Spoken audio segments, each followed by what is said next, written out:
We know nothing of our larger world. That is the only opening statement I can give on this. Per United States Naval Regulations 1990, Article 1129, all missions are required to give the necessary amount of after-action reports per the discretion of the command. I have been tasked due to my close encounter of the maritime kind, but I'll get to that. Originally, I would just keep this stock until certain advisor elements have told me to retell this the best I can for archiving purposes. If you're seeing this, you're either a senior DoD intelligence officer, or it's been declassified and posted to open source. We might have bigger problems if that's the latter. Some background to give context for this. Full disclosure, I'm Petty Officer 2nd Class Spears, a special warfare operator for the United States Navy for the last 9 years, popularly known as a Navy SEAL. I've been assigned to Team 4 for the last year and some change, Alpha Platoon. We all fall under Navy Special Warfare Commanders Group 2, based out of good old Virginia proper. Our main AO is South America. I've done time in with the Africa Group, Indochina. But let's just say, South America is the fun time region to be for many reasons, especially if you're in your prime. Alright, enough fucking about before my O3 writes my ass. He's our platoon commander, Captain Daughtery. He's from Dev Crew. A younger guy, but he's absolutely straight to the point. Get in, get our tasks done. Go home, get on the bird, get after it. He's rotated off the line to get some time as a CO.AG, junior officer in charge on another team, and you can tell he's dying to get back. Working with him is our platoon chief, Chief Murphy. Going into an organization with a famous last name, especially one that was KIA, is an easy way for you to get hazed. You can tell he's been dragged through the mud. Despite this, the old Bronx salt dog that he is has survived. He's from Dev Crew 2, Red Squadron, but only because I caught sight of the old native hit patch in his garage during a barbecue. He also carries the hatchet around too, and I ain't gonna be the one to ask if it's for show. Alright, there's the pertinent people in charge. Back to our AO. As much as shore leave with partying is fun, Team 4's AO isn't as slow as you might think, or we might want it to be. A large part of our mission set down there is counterinsurgency, which ends up directly assisting partner nations in dealing with narco activity. Many times, this means we go low profile, stack up with critical response teams, and almost always have to pull the heavier end of the weight by the end of the night. Sometimes, however, we get dispatched to conduct maritime ops with an SDV, SEAL Delivery Team, or SWCC themselves. Not that often, but it's not uncommon. Most times, it's boats. Once in a while, it's a sub. All of it to combat the trafficking of both drug product and human cattle that runs directly into the rest of the Americas. In terms of forever wars, it's at least a mildly noble cause to fight for.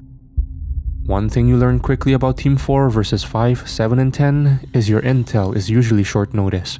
You're not allowed to learn much else beyond hard borders set by your intelligence packs, and the situation can evolve completely down to the last ounce by the time you get there. Basically, you never know what the hell is going on until you're boots down and sending it. Nothing embodies that more than this mission. It was just past New Year's when we were spun up at the crack of dawn for a VBSS, a visit, board, search and seizure of a vessel that had lost communication with the mainland several nautical miles off the coast of Peru towards Chile. We got to our ad hoc talk for a briefing, coffee and caffeine rampant as we try to remain wide awake for what came next. A man only identifying himself as someone from the State Department greeted us inside of that plywood box fan shack, standing next to a Peruvian intelligence officer. The dude had swept back hair, sporting a 5 o'clock shadow and dressed like an accountant. The stress lines told me that he spent more time in country than home. That was enough to tell us to pay attention. The Peruvian would talk in his native language as the dude immediately translated to us what was happening along with his own input. The vessel was a Dutch cargo freighter, Amity, approximately 400 meters long, a control tower towards the rear, marked out of Thailand, that was set to transport foods and perishable goods to the Peruvian capital of Lima. At 22:14 hours several days ago, it missed its window to begin its route in and continued southwards, going deep towards the Chile coast. When attempting to hail it, messages responded with only static. The stress lines told me that he spent more time in country than home. That was enough to tell us to pay attention. The Peruvian would talk in his native language as the dude immediately translated to us what was happening along with his own input. The vessel was a Dutch cargo freighter, Amity, approximately 400 meters long, a control tower towards the rear, marked out of Thailand, that was set to transport foods and perishable goods to the Peruvian capital of Lima. At 22:14 hours several days ago, it missed its window to begin its route in and continued southwards, going deep towards the Chile coast. When attempting to hail it, messages responded with only static. Peruvian Navy contemplated sending a vessel to conduct a welfare check. However, a harsh winter storm made waters unsafe. Surprisingly, the vessel was still topside, and when a message got through, they played a recording of it as we all read a printout of the transmission. Amity responded, signaling immediate distress, saying, "We have been boarded. We have been boarded." Control personnel began to try and zero in on Amity's position as they gauged for more information. When asked about the size of the attacking vessel, Amity simply responded, "No opposing boat," and then followed up saying, "They have overrun the deck." The background sounds nearly drowned out the voice. Automatic gunfire could be heard. This caused a fair amount of confusion. My platoon commander especially double-took and eyed around. In what was less than 6 minutes, a massive freighter had not only been boarded, but had their entire top deck seized. The final message seemed to cap off the sour feeling of anxiety that was lurking, as in an all-too-monotone voice, the man simply said, "They can see me. I've been found. I'm going to die." Afterwards, the transponder turned off, making locating it difficult. That is when things got weirder. Amity was found nearly 40 degrees off their trajectory, several hundred nautical miles where they were before the storm. No other vessels could be located, even so much as a set of rogue rafts used by pirates. Pirate activity in the area as well is almost nothing. Cartels didn't want to mess with international shipping lanes, lest they bring down the hammer of Interpol on themselves, and things get messy. It physically made no sense that anyone could reach a vessel of that size in rough waves with no craft, no raft, and board with no clear motive. Locals were dragging feet for days without sending any response, citing rough conditions as an excuse to let the freighter collect dust. It's sadly more common than you'd think. Likewise, they pressured the US after the contracting agency responsible for the cargo was marked to be an American pharmaceutical company attempting to have them cut down through Dragon's Pass versus the Panama Canal. Chief immediately picked out something. If they were tasked to stop at Lima, why go through Dragon's Pass? The jaded vet simply took a long drag that killed half his sick, shrugging. "Good question." Captain Daughtery looked unimpressed. "So you're telling me their mess to avoid tariffs has us cleaning up their fiasco?" The state rep shook his head. "No, you're cleaning their fiasco. In approximately 2 hours, you're to board, seize and secure the vessel, and find out what's become of the crew." Would you believe this is one of the more positive interactions we've had with vets in South America? The entire thing was just eerie. When we met up in the team room, it was the captain, chief, myself and a few other senior guys. Daughtery exuded West Point confidence and clarity when he shut the wooden door and the water bottle used to counterweight slid down, leaving us in silence. I could see the dread behind his eyes. "So, cartel?" There was gunfire in the background. One of the other team leaders asked. Chief just shook his head in response. Daughtery, however, controlled the room. "Whatever it is, we'll go deal with it. Treat it as if anything else that could go intensely kinetic. An air infill isn't probable, but we will have some bird coverage. Spears, you guys will be going up the side by ladder, so make sure everyone's got their mass suit. The waves are reported to be very rough, so make sure we go out on an empty stomach. Keep your heads on, and whatever this is will be over by supper." If only it was that simple. MASS stands for Maritime Assault Suits, a gray waterproof suit specifically designed for Navy Special Warfare operators to use during boardings, dives, and other tactical inserts in and through the water. The gray used has also become fairly popular in the SEAL community. MASS gray is a common gear theme, and our platoon adopted it specifically for maritime operations. Within 15 minutes, we had checked each other's assault suits, tightened down the slop, gun or radios filled, rounds loaded. It's my personal opinion that human bodies have internal alarms to warn us when we're walking into certain doom. Back in ancient times, we would look into a cave and see a face that just wasn't right before getting out of there. A canyon that smelled of death. Now, I struggled to breathe even as the neck ring of my assault suit was fitted on and we were heading to the chalk. Maybe it might seem weird. An operator like I should be grounded, but spend enough time in the lifeless areas of the world, God knows where, doing God knows what, and you tend to be forcibly open-minded. Normally, an SDV team would meet with us, as SWCC usually prioritized dev crew. However, they were on site, ready to link up with us. We helped load their Zodiacs into the CH-47s, heavy-duty rafts with mounted weapons, the best you could get for lightboarding, and even then, they were a pain to be in. Daughtery was going to be on my raft, while Chief rode with the other. Even if dawn were a few hours away, the darkness mandated we wore our knots. Several radio checks came through. Chief chimed in, then the SWCC crew chief. Craft is ready. Alpha 6 check. The commander followed. This is Alpha 6. Platoon ready. All packs green. A night VBSS onto a lost freighter, in which an unknown force had somehow overtaken the vessel. Moreover, the distress signaler's final words stuck with me, even as the engines drowned out all the noise past my helmet's headset. They have found me. To be so calm in the face of death means resignation, or something else. None of them are good answers. But we had to figure out why it all happened. We immediately knew why an air landing was off the table when we got out there. The 47's rotors battled the harsh winds so much the whole damn Airbus was rocking back and forth. Even the commander gripped the overhead handle, glancing around under knots to ensure he had all his men. Soon, we opted to get into the Zodiac. There's a common thing in the open ocean.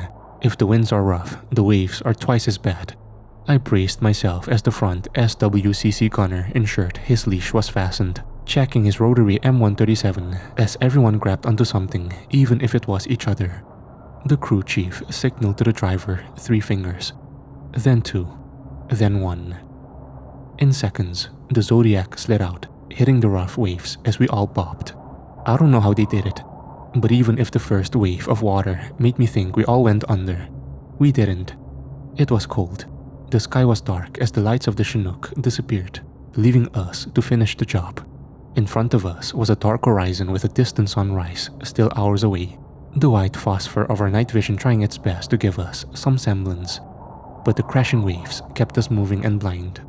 You know, it's easier to go to space than it is the Dead Sea. I know why. I hate the ocean. Ironic cause I'm a seal.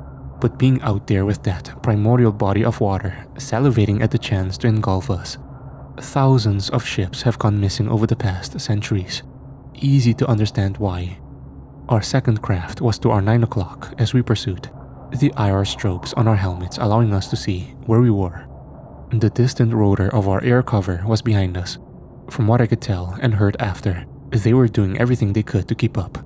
I could see the front gunner of the Zodiac scan around, then stop at something in front. He followed up on the radio. Primary objective, 1 o'clock. Adjust to 312 degrees. I picked up. Through the horizon of man-high waves, I could see it. The massive form of the cargo freighter looming in the distance. No lights, showing that either power was out or they had gone dark. Neither was a good option. As we grew closer, the larger it got, the rougher the waves were. All I could think was, what the hell could brave these conditions and lay claim to that vessel that quickly? We passed the stern of the boat. SWCC opted to center around the port side as it was the closest. Other craft went opposite. Despite the height of the boat, it was nothing we hadn't done before. 2 of our guys prepped the ladder prong. You want to know why VBSS sucks? The ladder, you know those small single-person ladders you see at cheap carnivals? The prong has one of those attached. Once it hooks, it's secure onto the edge of the vessel. We then proceed to climb it, in 90-pound gear, in the dark with rough waves, under night vision. Oftentimes, assailants would commence an attack seeing as we were vulnerable, and we would rely on support craft and air cover. For all our training and equipment, it was a dangerous job, one that made my stomach sink as the cold air and water doused us. The dark vessel loomed over us, nothing but shadows where there should be some sort of warning light. Knowing this had been left captured for days only made the feeling grow stronger. The gunner scanned around. A few of us noticed the rear of the ship, the lack of broken waves. One of our guys called in. Propeller is down. Ship is adrift. We got to the port side, the SWCC crew keeping us steady so as to not get us all pulled under. An absolute death sentence when beside a monolithic hulk of metal. The tension rose. I don't know why, but I felt like everything was watching me. As we all kept our barrels trained, on every shadow, every ledge, Not from the ship, but from the waves. I opted to go first as they secured the ladder. My captain gave me a pat on the shoulder as I climbed.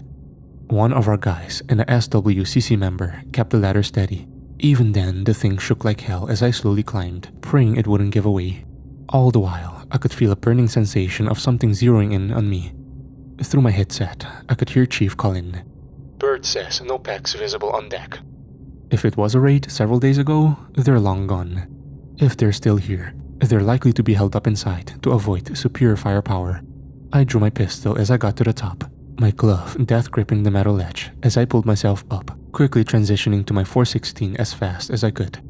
I got that laser up, safe under my knots, hoping it would give me some sort of advantage. You think that's what old school sailors said? Harpoon in hand before meeting the Kraken? I quickly tracked the second guy up, and we stood back to back, 180 degrees of security on both sides as the waves bobbed. Something wasn't right, even if it had been several days under harsh winds. To arrive on a ship that meant dead empty and silent meant death. Or worse. Soon, a bunch of us stacked up against one of those containers. Daughtery and another took one group as I took another. Secure top deck. Came through the headset, crackling from the moisture. It's all we needed though. I quickly learned my condition wasn't the only case, as those next to me were all too ready to get going. We pied each corner, some pushed along down the side of the ship, as I continued to cut through the middle rows of containers as we looked. Any of the shadows could contain an enemy, an AK prepped, safety off, waiting to dump a magazine into any of us. That thought kept adrenaline high. Despite this, no bodies, no life, nothing. Just the crashing waves, the groan of the ship. It made it loud, distantly loud, yet closely quiet. As soon as I cut to the starboard side, slight movement to my right caused me to raise my barrel. My PEC laser met another. Blue starboard, is what we quickly called in. Chief's Zodiac linked up with ours. Murphy himself was the one to link up with me as our combined force pushed towards the front of the ship. He used the headset since attempting to hear with crashing waves was nearly impossible. Any up for or crew? Negative. Then, one of the team leads on my craft called in. Reached the front of the vessel. Located forward antenna. Completely inoperable. Chief and I made our way there as the middle portions of containers were slowly, deliberately cleared. All of us slipping, attempting to keep our balance on the dark vessel. At the base of the front antenna tower between two stacks of containers that creaked and groaned with the shifting of the dead ship, the console was completely gone. For reference, it would have been the redundant backup to assist long-range communications in case there was a malfunction. The system itself weighed nearly 500 pounds and should have been bolted down. Should have. It was gone. Broken metal under the bolts still in the ship meant it wasn't unfastened. It was pulled off. I looked to Chief, who just stared at the spot, his hand moving to his PTT. 7 to 6. Daughtery responded. Go for 6. Forward communication system has been pulled off. No sign of it. There was a pause as the platoon commander came through in response. Say again last. You said pulled off? The bafflement in his voice mirrored our own. Correct. Bolts still on deck. Chief then leaned down on a particularly large piece that had a jagged edge. I could see some sort of substance. I kneeled down with him. It was strangely congealed, like blood, but not. We'll get to that later. Strangely, the water splashing all around it didn't seem to move it one single bit, like it repelled it. Daughtery answered back at this point. Copy. 7, leave a small unit to maintain presence on deck with bird support. Bring the rest of the unit to me. We found an entry point. How copy? Chief shut up, flicking it off his mechanic's glove. Roger. En route. 4 were left to keep watch on the deck, as the rest of us hustled as best as we could over a slick deck towards the main tower at the stern of the ship. We had captured the deck, ready to move in, and yet I wasn't locked in at all. I seemed to space out, my attention drawn to the waves. That's where I kept feeling sized up from. Since I grabbed that ladder, and underneath the crashing sound, I could hear talking. It was indecipherable. If you put a gun to my head right now and told me what was said, I'd tell you to pull the trigger cause I do not know. It was welcoming, however. That's the worst part. Like it wanted to pull my gaze and I don't know why. I shook my head and focused on anything else. The cold, the moisture, the exhaustion, and the heat inside of the mask suit. That's what knocked it off. One of our guys' lasers immediately deviated, pointing towards the waves. As he was right behind me, I adjusted and looked out with him. Shit felt nauseating. Chief barked back. "Fuck you doing?" "Swear I saw a light sheen from the water, aimed right towards us," he said. We kept moving as he moved his laser back. Chief keyed in. 7 to escort element. Reported possible man-made reflection in water on starboard. How copy? Through all the crashing waves on his side of the radio, we heard the crew chief of the SWCC raft on that side. Copy. Maneuvering. Their IR strobes could be seen as they began to scan around, their tension being met by their M137 minigun. My money is on the M137. We got to the entry point where the commander had his force stacked up. Approaching the hinge site, we could see it, a large bulkhead door that was swinging freely, unable to relatch or become secure as it had been mangled. So coming from an experienced breacher, they'll leave marks, obviously. Pry bars and ledges will make obvious impacts.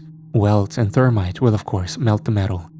The door lock wheel, the edge of this 3-inch thick door was bent, not from a massive tool, but from sheer force. The paint wasn't even chipped, not a single bit. The solid metal of the wheel as well had been bent like it was taffy, like you left plastic in the sun for too long and it melted and bent under its own weight. Standing there in the rain assessing this, the white noise of the ocean broken up by every free-swinging clang it made. It was uncanny. That's how a lot of this felt. Unnatural. Variables that shouldn't exist. And dread that came from a situation where we knew none of us had ever been. That's the human instinct I mentioned earlier. In territory you don't understand, with something you're not made to fight. Yet, here we were. Chief signaled a breach, and we pushed in. A team went in first, and it was now or never. 2 barrels leading, as one of our guys had to pretty much shoulder-check the door open to prevent the 200-pound hunk of metal from taking out one of our shins due to the damage it was free-swinging. With the ghostly absence outside, you could be forgetting about the remnants of the overtake, the gunfire in the radio transmission. I did. Once we poured through, it all came rushing back.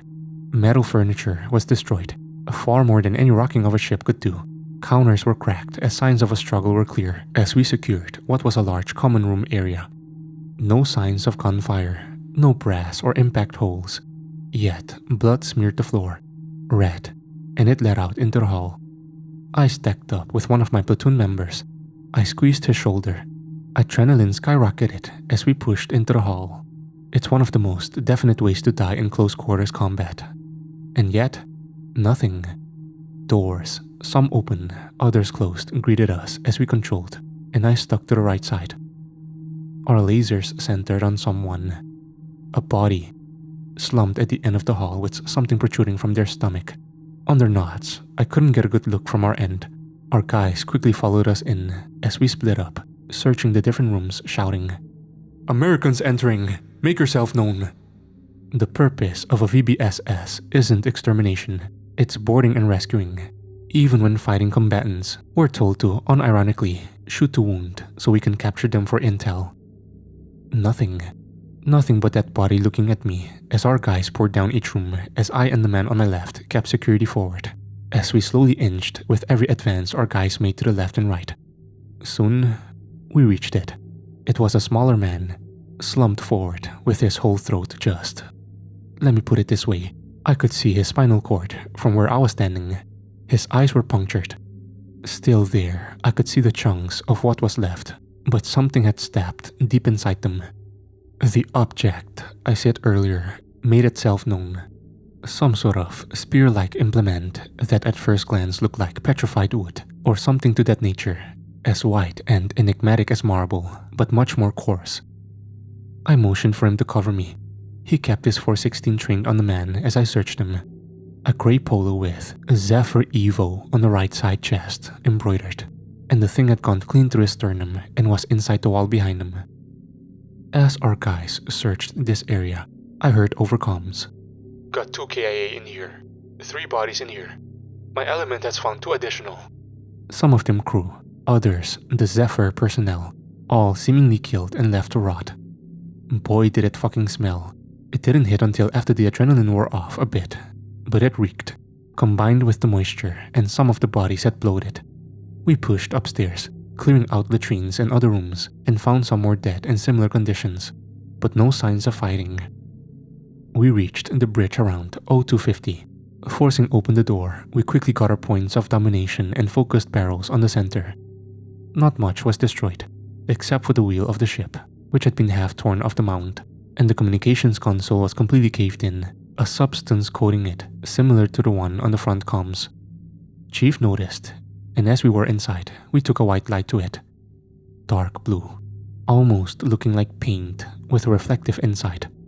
It was gelatin to the point of high density. Droplets led from an angled part of the broken comms unit out of the room. One of our guys asked, "This some sort of coolant?" Chief wiped it off on the edge of a counter. "Nothing that I had seen." Suddenly from below, Alpha 2 to Alpha 7. I've got confirmed movement below. the speed in which we took off down those stairs would rival Usain Bolt, many of us breaking safety and skipping steps as we stacked up alongside our second squad. Chief quickly moved in behind. What you see? Alpha 2. The E5 leading second squad kept watch down the stairwell with his men as he whispered, Something moved out. Think it was one of the attackers, as they didn't respond to our callouts. It took one look at us, and I could see their eyes shine before they rushed to the left side of the hall through the middle floor. Captain Daughtery clarified. Reflected? IR? A2 shook his head. No, didn't give off an IR shine. I don't think I need to state this, but people's eyes don't shine, especially against an IR source. The PL got on comms. Up for possibly located. Signs of PEC and not usage. Proceed with caution. From here on out, we limited our lasers and tightened up discipline. We carefully moved down in a split stack straight into the hallway, approaching the first set of opposing doors as 4 men poured into each side. As we moved forward, and they called, Room clear. We heard it.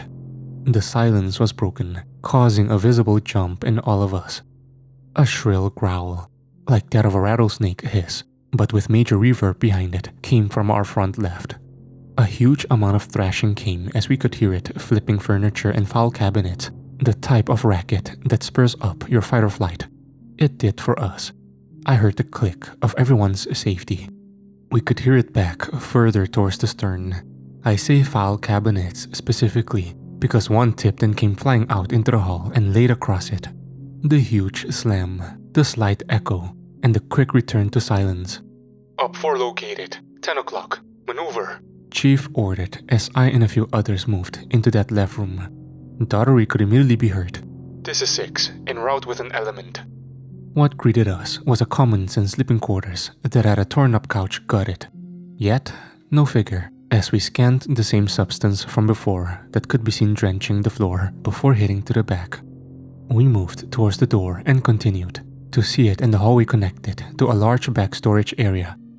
We scanned the room with our lasers, lassoing with others from the main hallway and what I believe was the rooms on the right before signaling a joint entry. All of us pushed in, quickly clearing under desks and in between shelves, a labyrinth between us and whoever else was in here. So many of us had to switch to pistols for better aim. I had to. Cover me, I told the guy behind. He chuckled with a crazy motherfucker. My sidearm was a P226 Mark 25, a reliable weapon. Luckily, the Surefire attachment had an IR flood along with its normal flashlight. I took the lead as I squeezed between shelves, following the trail like breadcrumbs as I could hear our guys on the other side move as well. See anything? Negative. Continuing search. Stay sharp. There's so much fucking dead space. I managed to squeeze my 200-pound ass through enough to search. The trail ended through a pile of collapsed chairs. As I followed it and scanned towards my front, a set of black, deep-sea eyes greeted me. A smooth form with a bump where I would have gauged its nose was. A mandible that hung open with hundreds of razor-thin teeth and hideous gill flaps underneath it. It lurked between an opening, sizing me up as it stood a hit taller than me. Lumpy skin with periodic spikes, frills that made my skin crawl, and webbing between its all-too-long fingers and feet. I also learned what the term bioluminescence means, because it gave off a dark blue up the main arterial routes towards its torso. The thing paused, a large wound where its shoulder was, as the substance leaked out of it like molasses. I stood there, my throat clenched in fear as my barrel shook slightly. I was staring into the eyes of something that was more ancient than the trident I endured so much hell for and to serve with. It could tell, as its flaps and gills seemed to twitch. It roared. The shrill yell from before was much louder. At the center, what sounded like a man, yet drowned out by a high-pitched whine that made my ears ring. I cringed as it leapt, my barrel aiming as it was all too quick, its jaw seemingly opening wider as it slashed and its arm dragged the whole cabinet with it. Its razor-thin claws got stuck in the nylon of my plate carrier. My finger pulled the trigger and began to fire off shots. Rounds impacted the chest, and I could see a splash. And yet, it kept staring. It thrashed, lunging forward as its claws made contact with my skin. I cringed as it pulled the whole damn cabinet down with it and onto me. Meanwhile, my headset was going off the chain. What was that? Who's letting rounds loose? As my backplate hit the ground, I stomped down and took out one of its legs, much thinner than my own. As my offhand grabbed its shoulder and pushed it off, I felt its claws slide out of me, a feeling that chills me now while I'm writing this report. The thing bit down and gnawed on my night vision, and I got an all-too-visceral look at its throat. Thorny spikes that looked like the esophagus of a leviathan lined a scaly interior. Behind those hundreds of teeth were rows of dozens more, all chewing on my 50 grand GPN VGs that were protecting my head more than my helmet was. That's when I could only describe as an IR flood from the others bathed the creature, a setting on the pack laser that acts like a flashlight for night vision. With me and the thing intrinsically coiled together, I tried to kick it away, only for it to use me as a launch pad. It slashed my right arm, adding to the puncture in my left shoulder, and one of its spiked feet tore through my pants, opening up a gash on my thigh. I rolled to my side, messily pulling my sidearm to see it close the distance with my boys. With all of us so close together, they couldn't just let loose, or they'd risk catastrophic fratricide. Somehow, even with what I then knew was its blood gushing all over, it took several rifle rounds. The captain especially, as I saw him bare his teeth in anger at the thing, one of its hands slashing across the front of Daughtery's plate carrier, his front plate saving him even as he slipped back from the force into several others. Despite this, the captain roared as he cracked off several rounds, visibly tearing into the thing's ribs. I pushed myself up, my body screaming in pain as I fumbled to slam my Glock back into its holster. I shakily held my rifle, adrenaline being the only thing allowing me to move operationally as we pursued. Chief lit up comms with, Op 4 sighted, one making a run for the deck. Cut off entry point. The distant sound of the open door above being closed, leaving us in contained silence as we all slowly pied the corners. Chief and I and several others carefully maneuvered through. My knots scratched to all hell, but I kept going. "You good, Spears?" Chief asked. Truthfully, I felt like I hugged a wood chipper, but I wasn't going to tell him that. "I'm good." Soon, we heard it, calling out, the same way an animal does to its pack when it's cornered.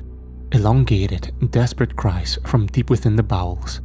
We moved forward towards the front, ducking below pipes and equipment, our lasers scanning every corner point until we got to one of the lowest points. We opened a bulkhead, and a foot of water came sloshing out. Chief quickly warned, "This is 7. We've got a possibly integrity breach near middle hoppers." Was it trying to escape? Did it escape? We pushed through, our movements no longer secret from the breaking of water. Still, as we turned the corner, against the metal wall, we could see it. It had one of the fucking 2-inch thick metal floor plates peeled back at the corner like a damn can.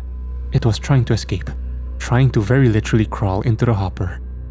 As it turned to look, it truly looked like something that crawled out of the deep.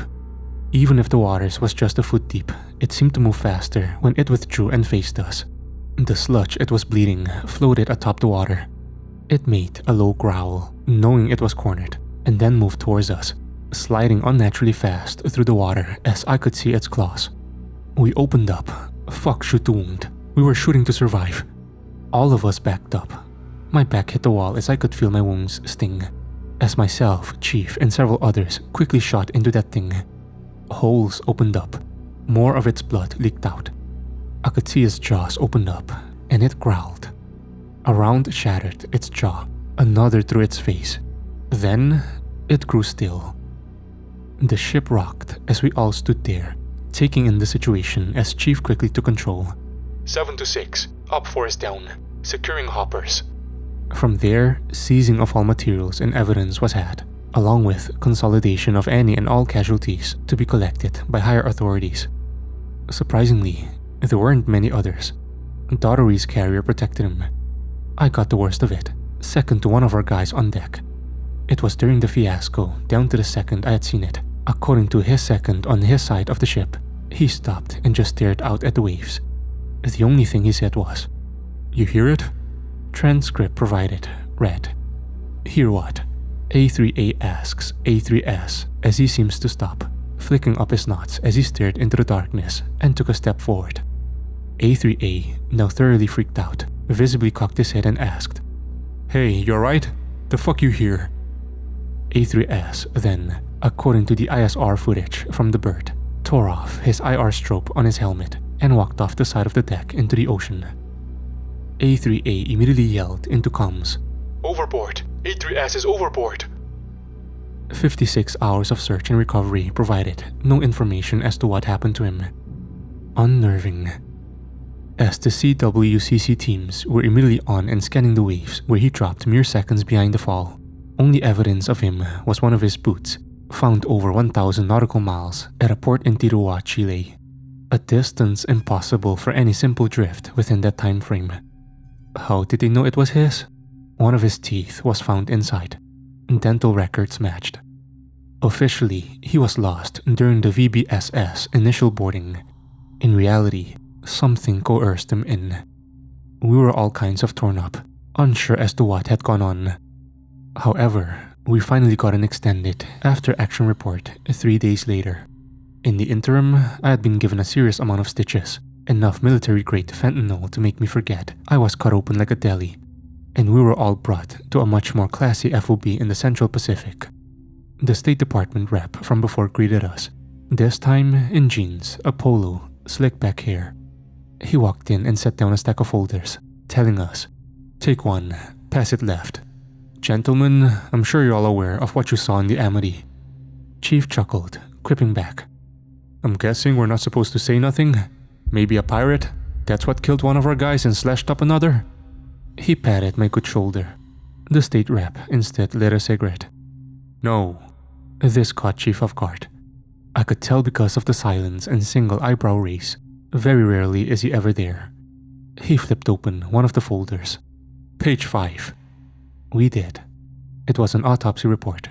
I could see it in its full detail.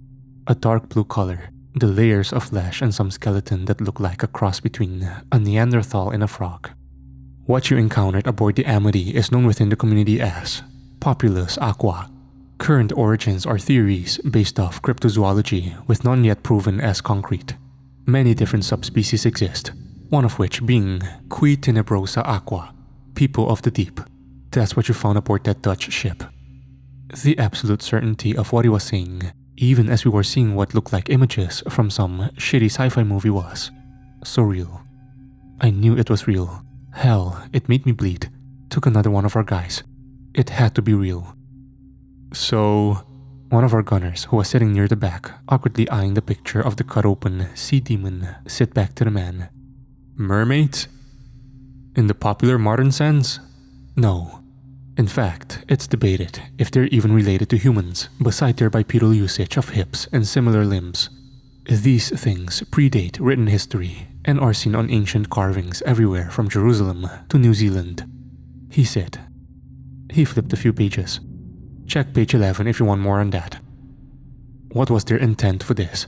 There's got to be some follow-up, or we would be told to keep calm and not talk about it, Daughtery said, leaning forward on the table. The man nodded. Correct, you would be. The attack lines up with several others that have occurred within the last few months, all from this species. They usually remain below crush depth, as seen by their physiology, but if not only come to the surface, but are attacking ships, you are the first operational unit to encounter them and confirm their existence. Chief leaned back. So you knew what we were getting into and gave us the narco shtick? The men, however, didn't relent. I had a theory. I sent you in there with the most actionable intel. You found an anomaly, Chief Shane Murphy. What happens now is up to the intestinal fortitude of you and your men. That being? The captain asked. We believe now that we know the species and a fresh example of how they attack ships, we can better coordinate and anticipate their next moves. Your unit is the most experienced, having not only encountered, but killed one. Some losses, yes, he said. Chief didn't like that as he sat forward. Some? That was one of my fucking men. The man fired back. Yes, one of several hundred that have been claimed and written off as storm casualties. You want to curve that number? You're being assigned under me to help hunt down and stop these intrusions. Together, we are going to close the distance and get to the bottom of this, he said, taking a long drag. This is when I finally spoke up. Who might you be? Special Agent Miller, he said, locking eyes with me, the cold death stare of a man who's done more than a few questionable things for his country. I'm part of a special joint task force. Working name is PEXU. No dossier. Consider it like an Omega deployment for the guys here who've been around the block. I've been assigned to see the violent conclusion of the Qui Tenebrosa Aqua. The pages of his file are lined with reports. Missing people dragged to the depths, others torn to shreds with the autopsies all matching the same thing that nearly gutted me. Do we have an easier name? One of the other squad leads asked. Miller rolled his eyes. Common term is merman. However, the moniker used everywhere from Mexico to Turkey is sirens. Two of the first written examples credit it to the Irish and Greeks. Gentlemen, it may seem fantastical, but the reality is anything but. In the 1970s, a British military sub was nearly downed by a group of these. See page 18. Truth be told, I did. HMS Dreadnought S-101. Severe damage that ruptured the body. If they could do this. Daru was taken aback as he inquired. So what? They did this with their hands? Miller shook his head. No. Weapons similar to those found in your raid. Page 6. I flipped back to see the same spear that was stuck in the man. A full image with notes. I could hear Miller detail. Whalebone. Carved and fine-tuned. You know how tough whalebone is, Captain? I'd say very tough. With the right force behind it, it could puncture steel. So, is everyone taking this seriously? The agent asked. The silence of 24 SEALs, all staring intently, was his answer and the respect he wanted. Good. Get some rest. Don't wander too far. We've got another objective. I'll be in touch. With that, he just picked up his file and walked out, leaving us to grieve, in our minds to wonder about the future. We've been convening amongst ourselves. This is completely out of the realm of anything we've experienced, but we're marching headfirst together. I've been tasked to keep this lock updated until the conclusion, or until my untimely demise. I'll be back with more soon. Spears out.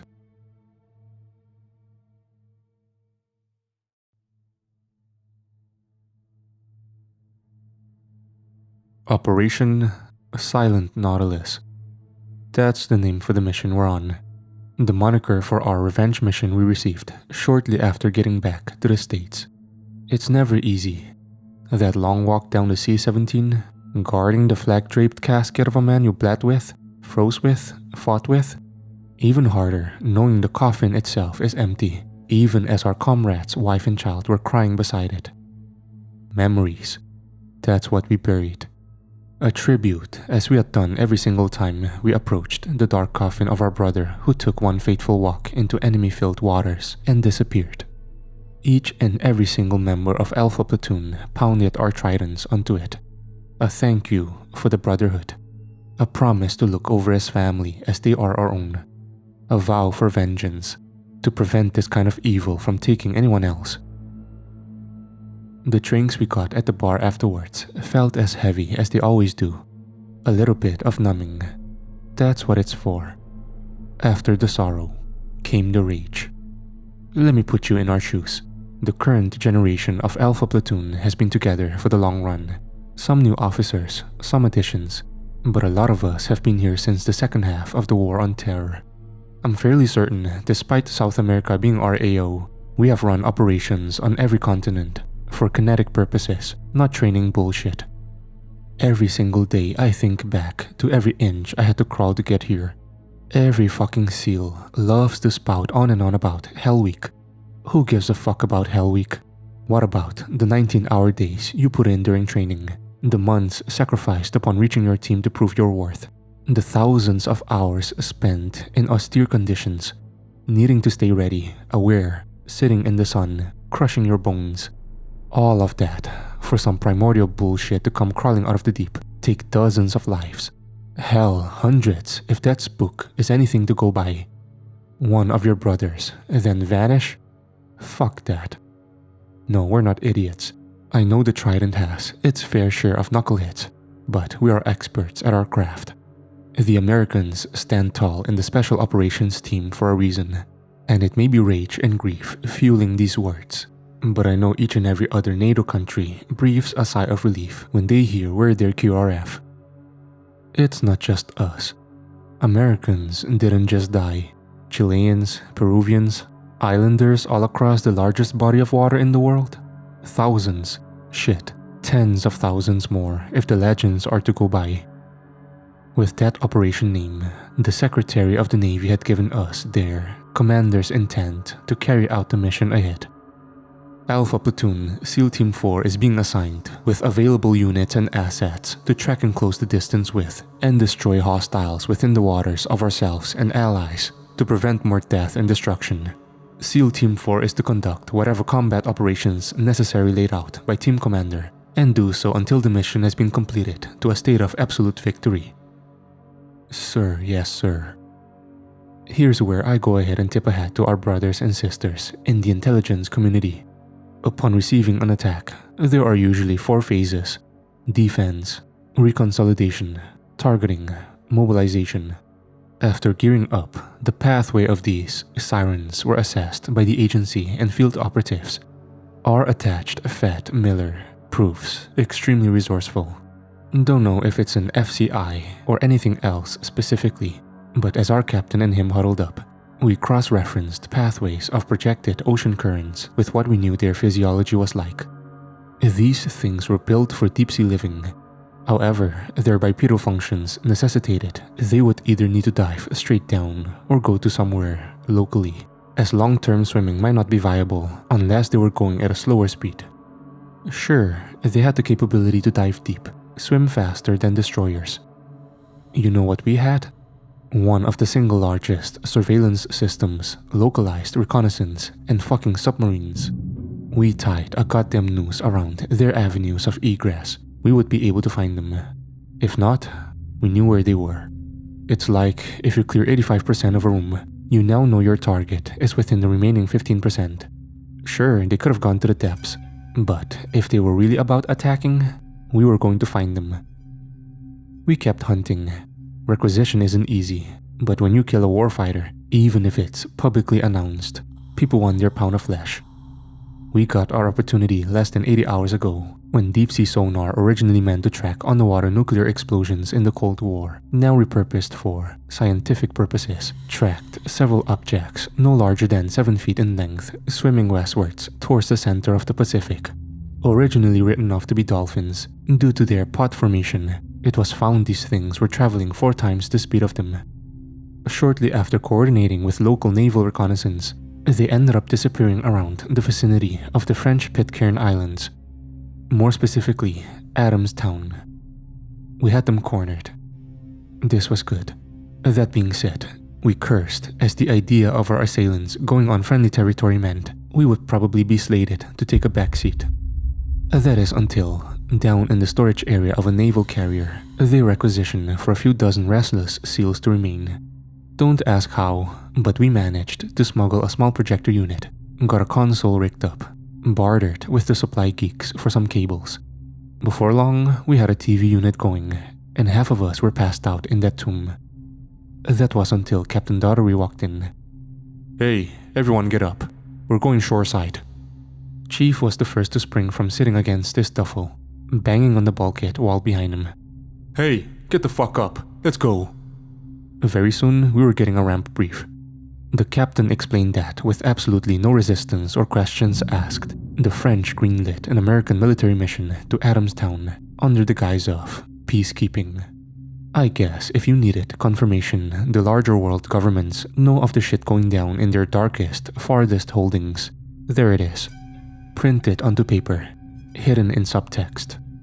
We were going low profile for this, which meant upon getting to shore, we were loaded into perfectly pristine non-tactical vehicles, such as up-armored SUVs, jeeps, and other low-visibility vehicles. The dress was American casual. It was also the South Pacific that, while cold as fuck due to the last echoes of winter, would spike randomly to humidity whenever it felt like. We were dropped off onto the docks wearing a combination of jeans, t-shirts, some ball caps to add variety, but all of us kept our helmets close if and when shit popped off. As I learned, 50 grand night vision is perfect defense against Jaws. We wore our kits, plate carriers, rigs, and belts. It's not really low profile. It's the don't ask fucking questions uniform for anyone watching. That being said, this was their home. Like us, we were all being dragged in a war we didn't want to, loved ones taken from us too soon. I was assigned to the middle vehicles, a Toyota Land Cruiser as the captain rode in a jeep, with Chief in the rear and some other beaten-up SUVs. We drove from the eastern port, a place very literally just called The Landing. I'll be honest, it looked like no one had arrived there in actual literal years. We drove for a bit, pulling into the town. It's a wide combination of reaction from the locals. Some immediately went into their houses, window covers inside were quickly closed and latched. Others smile and wave. A group of ladies were very intrigued, watching a car of clearly armed men drive through towards the western part of their town. I remember this older guy. He was crossing the road carrying some groceries from the store, took one look at us, kept walking, and had the entire convoy waiting. My headset lit up as Chief asked, "Fuck is the hold up?" There was a minor chuckle. The captain gave his expert surveillance from the front. "Local national is deciding to show us Americans who's in charge. He's crossing the road. He's wearing sandals out in the pouring ice rain. I'm not gonna boss him around." A bit of lightheartedness for what was going to be a very long fucking day. We arrived outside of what was an extremely old town hall, originally brick and roof, the style of the Pitcairn Islanders far before the French arrived. That being said, new age furnishings, tiles, and additions added a strange blend of modernism. Well, what was modern 40 years ago anyways? Regardless, the culture from this place oozed out of every corner. That's probably the coolest thing about operating in the Pacific. So many of these people have lived here, oftentimes isolated for thousands of years before contact from sailors just a few hundred years ago. Every time, however, they stick to their roots. It's resilience I respect to its core, a reminder of one's culture.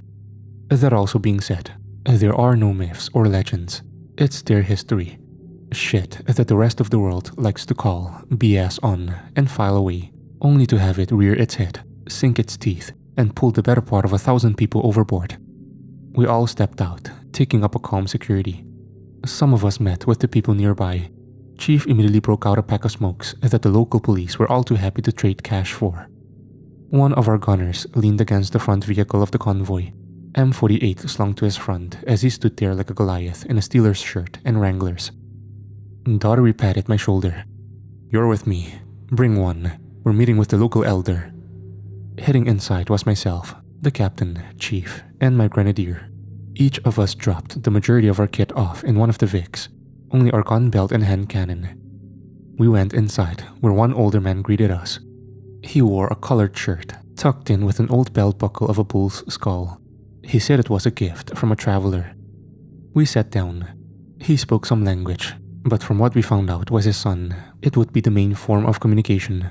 Not like all of us were able to switch to Pitcairn off the top of our heads. The captain took the lead, and he wasn't mincing his words. "We're here about some beasts called sirens." He took out a photo, the autopsy image of the disgusting creature we found and laid into with hate and lead in the belly of the Amity. He took the photo in his hand, his gaze surprised. His son translated. He asks, You managed to kill one? Daughtery nodded. Yes, we would have taken down more, but we arrived late due to an intelligence mix-up. Petty Officer Spears was the one who came into contact first with it below deck. A pat on my leg from the captain had me internally sighing just a bit. Usually, they bring the more senior members with on these, but it seems the living proof of a close encounter with the Marina's kind was the kicker. That and the lacerations that fucking thing left me with. Even without translation, the elder seemed to pick up what he said, his eyes scanning me as he cut off his son. You survived? I reached over, pulling the collar of my shirt back enough to show the motherfucker of a wound left from the thing. One of several. Just about. His eyes took a long time to tear from mine, but he looked to the captain and nodded, settling back. The old world was very draconian. The violence was worse, the respect hard-earned, and proof needed to punch you directly in the teeth. It did. So here we were. The elder tapped the desk, gesturing around in a circle and going on for a bit. His son, listening intently, said, The people in the water have been around for the earliest generations of those here. Interactions have been known since before outside contact. If you go to the museum, you will see drawings and text recordings of them. The things you call sirens. That at least confirmed that this island, at least in specific, had a tie to them, whether still relevant or not. Have you had any interactions in recent years? Anything that might run parallel to the violence surge they've been shown along the Americas? Chief prodded. The son slowly and deliberately spoke to his father. There was a strange and distant look. He seemed to glance up to the ceiling slightly, recounting. We own everything up to the water. Past the shore belongs to them. We warned the central government that employing a navy was in violation of this equilibrium. In doing so, they now come onto land. We lock our windows. No children out after nightfall. We can hear them stalking in the dark. He leans forward, patting the desk as he leaned forward. His eyes went to my grenadier as his son translated his question. That smell from the deep ocean. Salt and natural ore. You know this being naval men. He nodded. The elder answered. That is not supposed to be directly outside of our dwelling. Yet it is. How long has it been like this? Captain Daughtery asked. The man seemed to make a tilting gesture with his hand as his son said. Around a few centuries, though in recent years we have heard them clawing at the walls. This was not common, not at all. So now we know that Adamstown at least has regular occurrences of them venturing onto land. Why the French government weren't tracking this? Well, let's be honest, they probably were, and they just didn't care or believe them. The elder then snapped his fingers. He gestured behind him out the window. His son seemed to pause as he considered his words. Chief raised an eyebrow, looking to the rest of us, then back to them. He wishes for me to tell you about Gudgeon Point. It's on the western side of the island. 40 years ago, there was an investment here by Central Americans who wished to have nice vacation homes. One of these had an obsession. The way the kid said that last word caused my damn stomach to seize up. He took a deep breath and said, You may have seen it on the way in.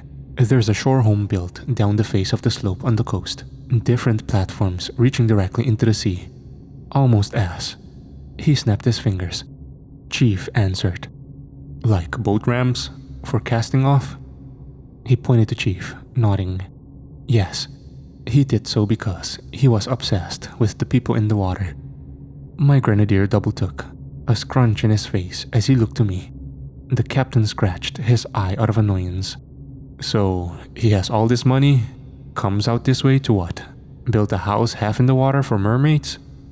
The son translated the captain's question for his dad, who stared with absolute conviction at our platoon commander. His words were short, but there was a slow, dark tone to them. The son turned back to us. He wanted to invite them in. Part of the rituals, whether true or not, is to build statues of yourself on the shore, looking out. He would host parties there. We would hear it. Supposedly, some of our fishermen and those who would go into the woods would. He stopped, staring down at the floor, then looked directly at me. See people emerging from the waves. and walk into the abode, their skin matching the marble blue of the complex. "Alright," Chief said, scratching his chin as he straightened his hair. "Where is this fool? Is he here? We need to speak with him then." The elder himself said, "Dead." I raised an eyebrow. The son explained. "One night, sounds stopped coming from the mansion down by the waves. Police went to check it out, but found nothing but water. He wanted to make it an open structure, so very few windows exist, and it's open to the elements. Somehow, however he built it, it remains, but it is closed, and we forbid our people from visiting. We do not tell outsiders, tourists, even central government officials. Except us," I note. The son looked to his dad, who nodded. He looked down to his desk, his tone lighter until the end, where he emphasized his words by pointing down at the desk, pointing at the wood. The son slowly turned. "We have never managed to kill one. They have plagued this place like a menace, equilibrium that cannot be restored in a peaceful way. That place is an open seal. If you're looking for your enemies, they are there. Do what we cannot. Kill them." That's all we needed to hear. Each of us shook his hand and didn't look back as we went out. Us four went in, hooked our kits back up, holster straps clipped, press checking our weapons as the captain ordered. "All packs in Vic. We are maneuvering." The sun was beginning to set as the temperature cooled, but the humidity of the island stuck to our skins like a plague. Despite this, we staged deep in the woods, right where the trail ended and a pathway of stone slabs led down. My throat grew closed through the stress, ensuring my 416 was optimal, tightening the suppressor can, checking my knots. I made sure my squat was up. My gunner was bringing extra drums, and opening up the back, I shoved my dump pouch full of frags. If we were doing this, we were fucking doing this our way. The ambience of the forests was loud. Frogs, insects, all kinds of creatures managed to drone us out so bad it legitimately picked up on my pelters and were suppressed.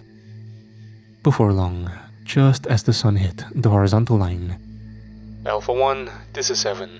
On me." Leading down the path, my squad followed Chief in a basic line. Normally, we would break up into a more complex formation, but the density of the forests, the linear path, and the nature of the enemy we were fighting allowed us to expedite travel. I was right behind him, scanning all around. Just a few meters to our left, I could see the cliff and the waves crashing.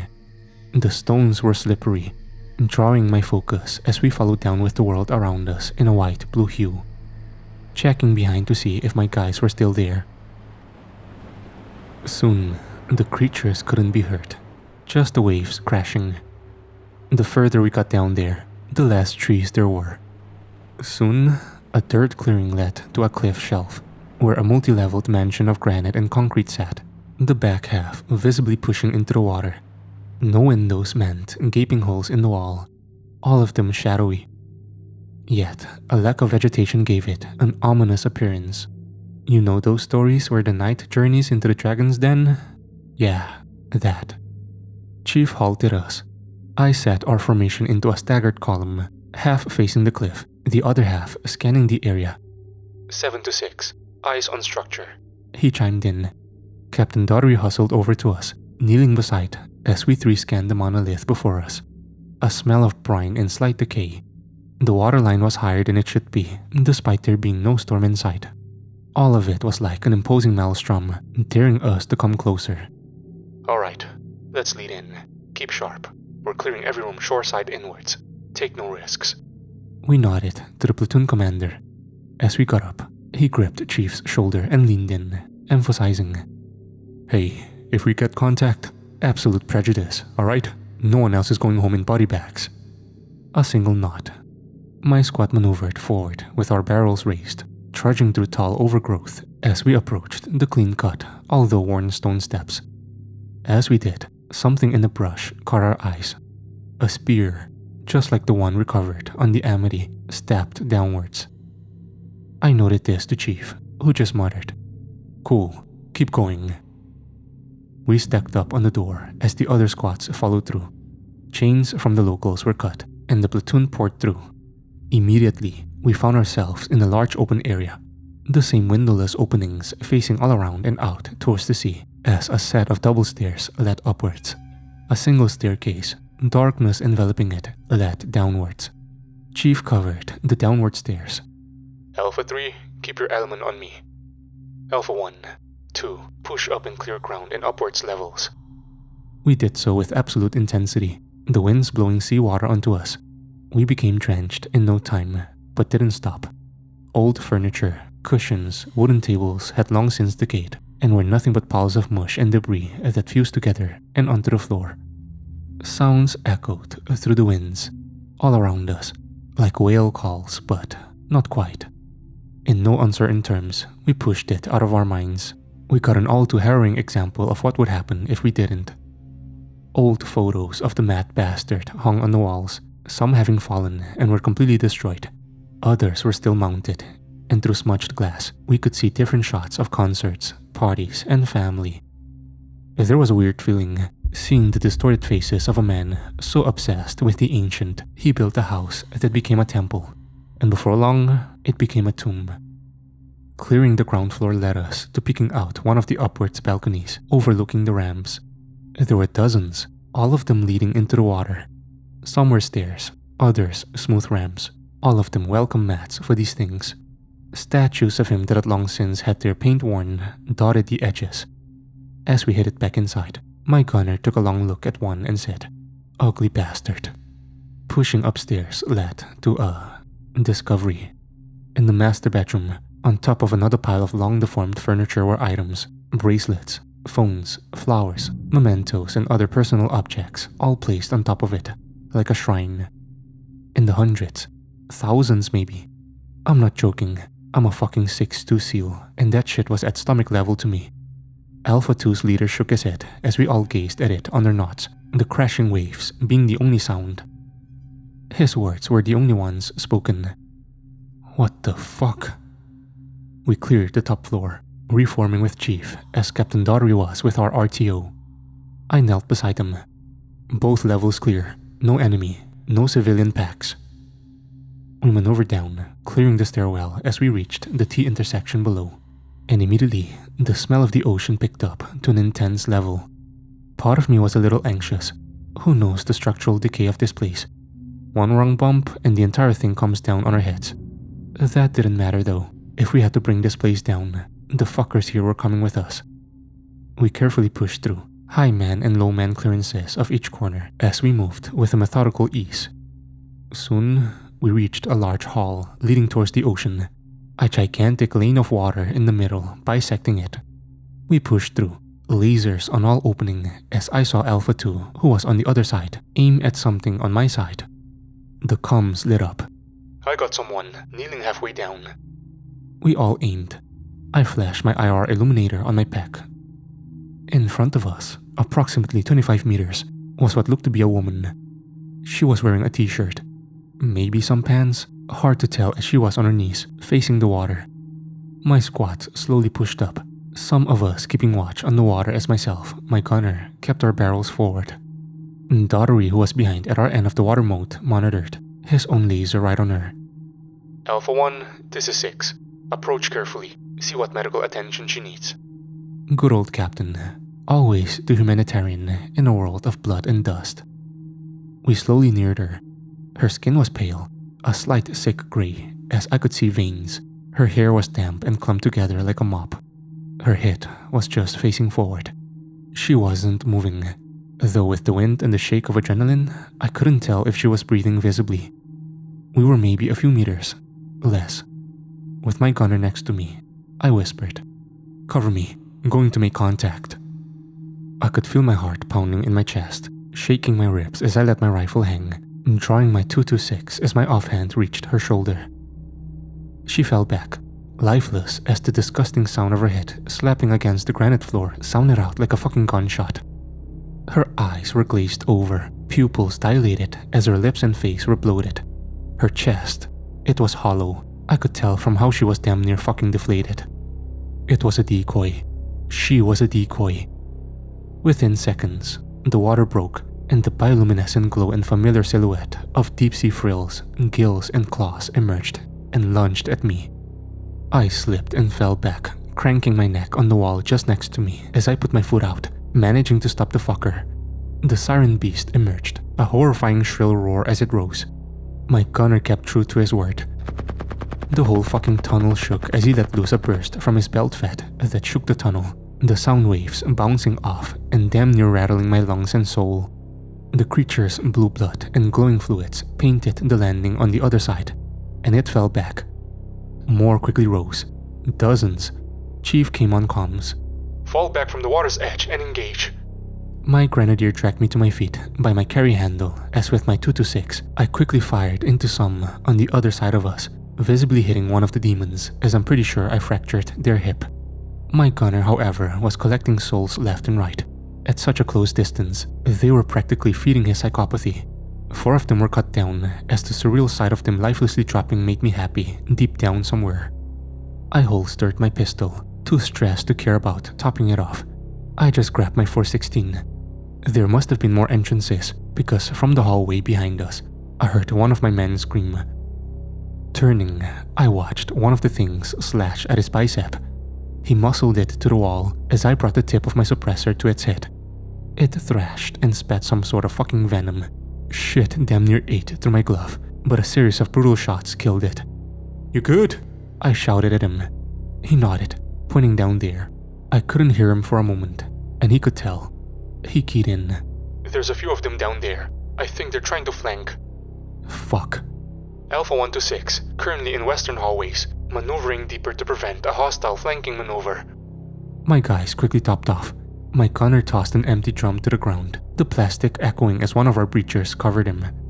The comms lit up, echoing the gunfire I could hear just around the corner to the outside. It was Chief. This is 7. Do it. We quickly pushed deeper. Water was splashing and filling the hallway a few inches.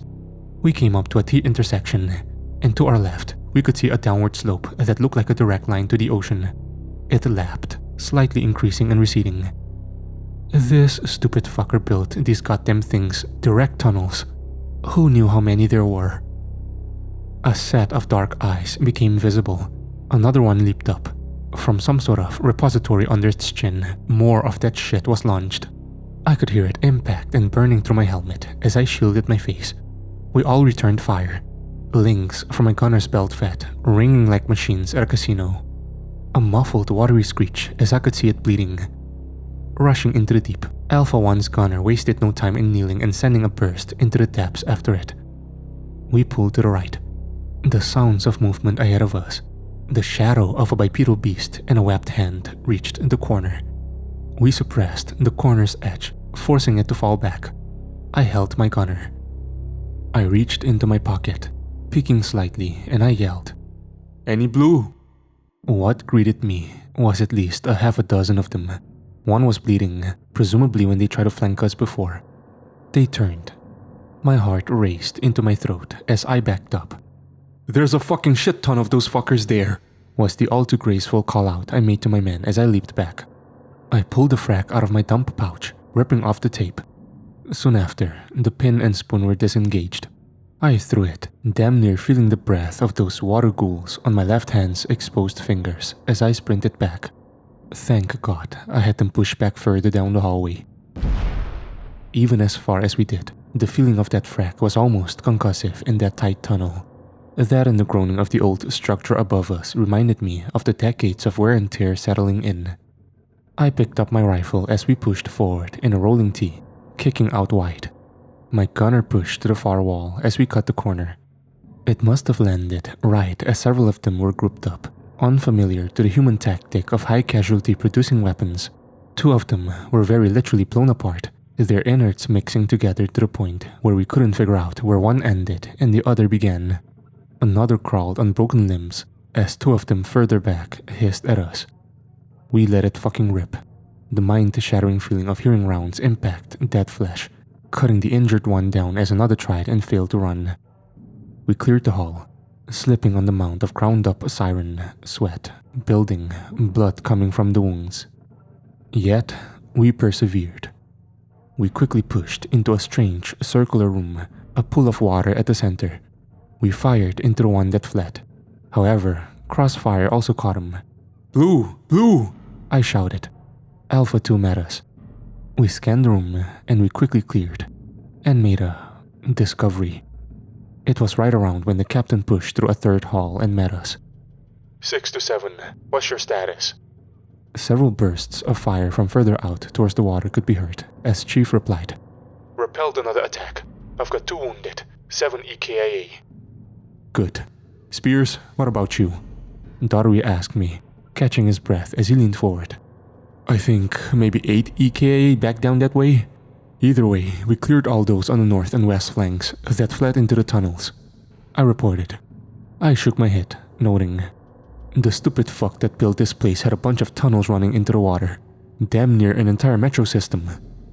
Yeah, saw that too, the captain said, slinging his rifle. Something in the pool of water in the center caught his attention. Hey, knots up, kicking on a light, he said. We flipped or turned down our knots as he reached for the light on his high cut, aiming it down into the water. Cages, completely submerged in the water, which we could see was big enough to be a public pool, visibly bolted to the bottom of the pit. I flashed my rifle's own light, and we could see their bones, vertebra, ribs, all kinds, just laying there. That's, our RTO tried to note, shaking his head as he looked to the commander, then back to the death pit. He tried again. That's gotta be. Sir, are those? He asked. Captain Daughtery's gaze was still. A killer's gaze if I ever saw it. He made a very good point to our RTO. The Elder's son did describe this man's affection for them as an obsession. He paused for a moment before looking to Alpha 2. How much demo do you got? Second Leader Squad chuckled. Enough to sink the island, sir. Good. Set that shit up at all the support beams we crossed into here. Spears, take every frack you got and hit every single water tunnel and ramp. We're burning the fuck out of here, he ordered us. I took one last look at the bones. I wanted to make sure. It was dark even with my rifle's light. But, I don't know, maybe their skeletal physiology was the same. But those didn't look human. It didn't matter. My squad cleared through, stomping on and kicking the remains of those fucking things away as every entrance got 3 fracks. Underwater thums were all that we could hear, dropping them into the water as we covered Alpha 2 as they set up charges at the tunnel entrances, balconies, keeping a grip on them as they leaned over and stuck them onto pillars that led into the water. All the way back to the surface, we rigged that place. The hyper-strong adhesive clamping down on anything no matter the moisture of the slick stone. Myself and Alpha 1 quickly re-cleared the ground and top floors. I found myself staring long and hard at that item of people's belongings. No matter what was in those cages, this was the right thing to do. The only way. This is how we do things. You come to our land, kill our people, we blow up your home. That is equilibrium. We quickly cleared back as far as the dead court would allow, taking cover behind a set of rocks. There was no delay. The distant explosions rocked the ground and probably the entire island, as under knots we could see the shadowy structure collapse violently into the waves. Concrete and stone was thrown hundreds of meters in slight fireballs, only cooling when it was consumed by the Pacific.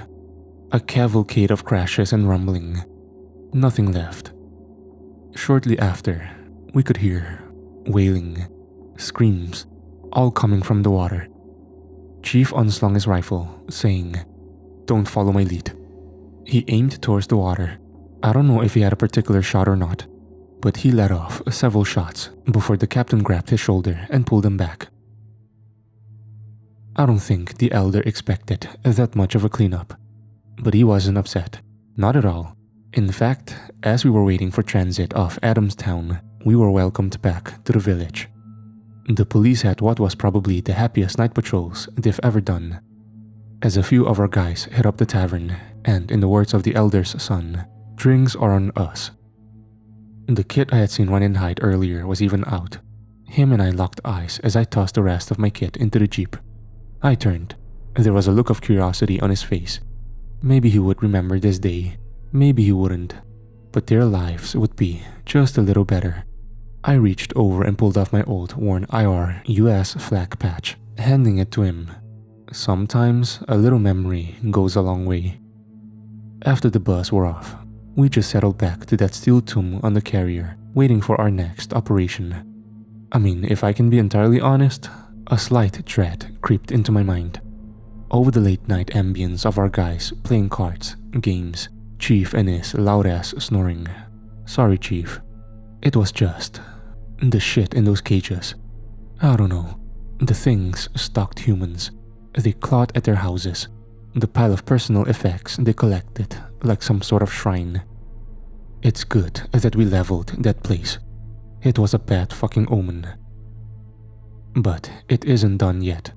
I really hope this doesn't just turn into yet another forever war. Don't know how many of those my niece could take. Miller briefed us shortly after. That shit really shook them up. They're scattering like rats. Good. We're able to track them far more easily. They're heading north. Far north. Arctic north. Whatever comes after this, it'll be the last thing they do. Keep safe. I'm getting some sleep. Spears out.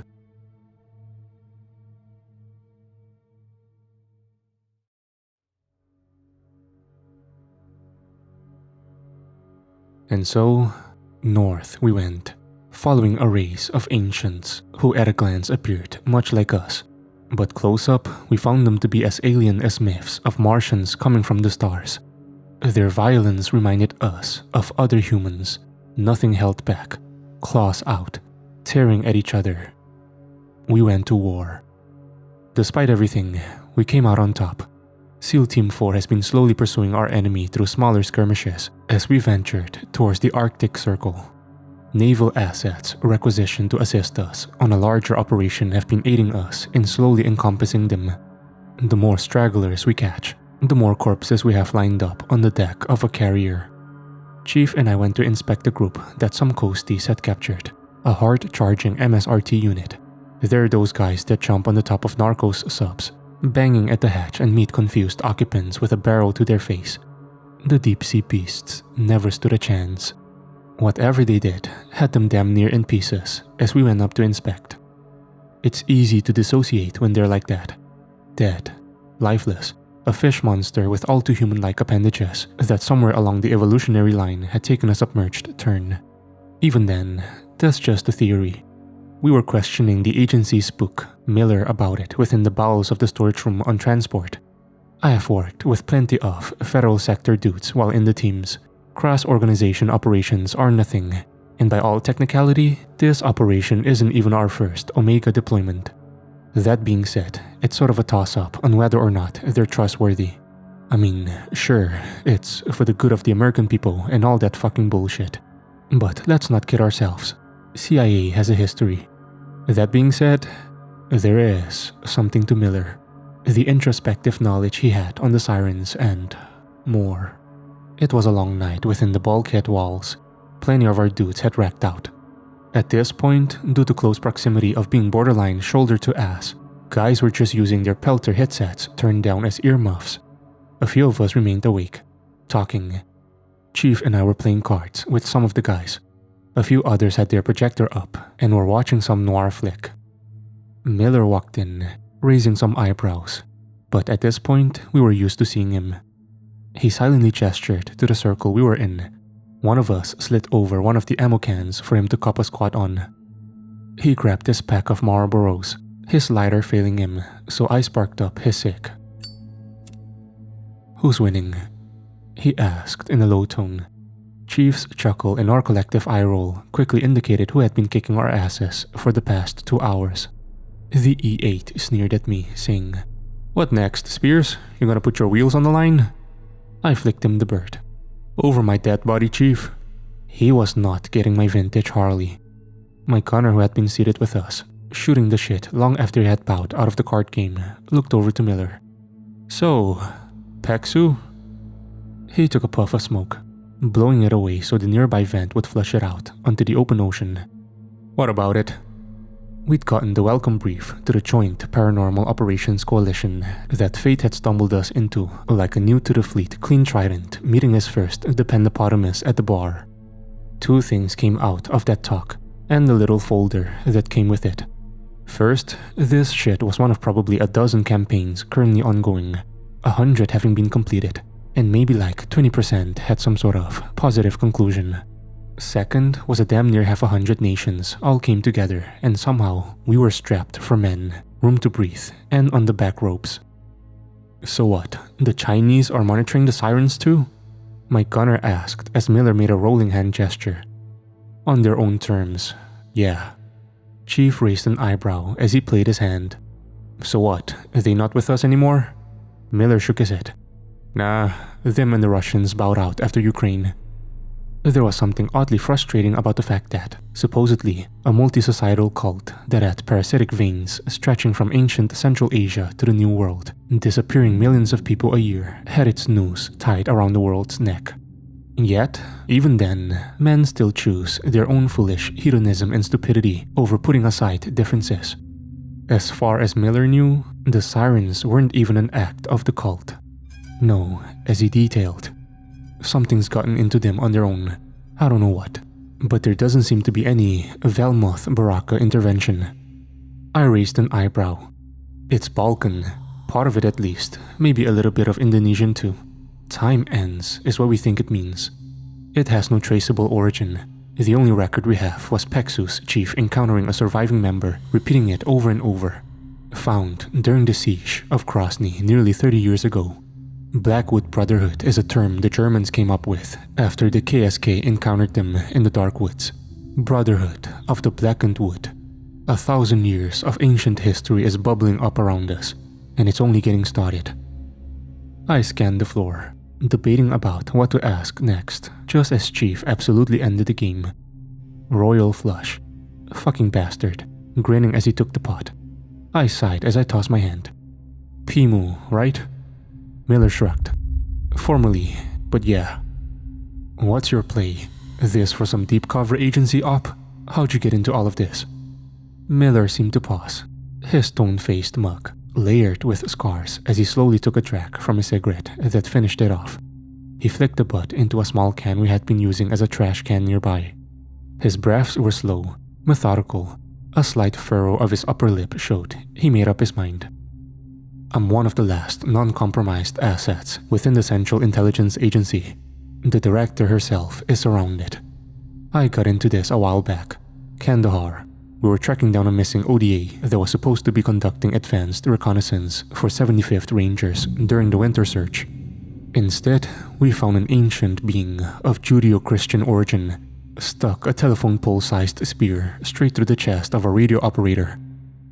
We all paused, gears slowly moving in our head as Chief leaned forward. That was you?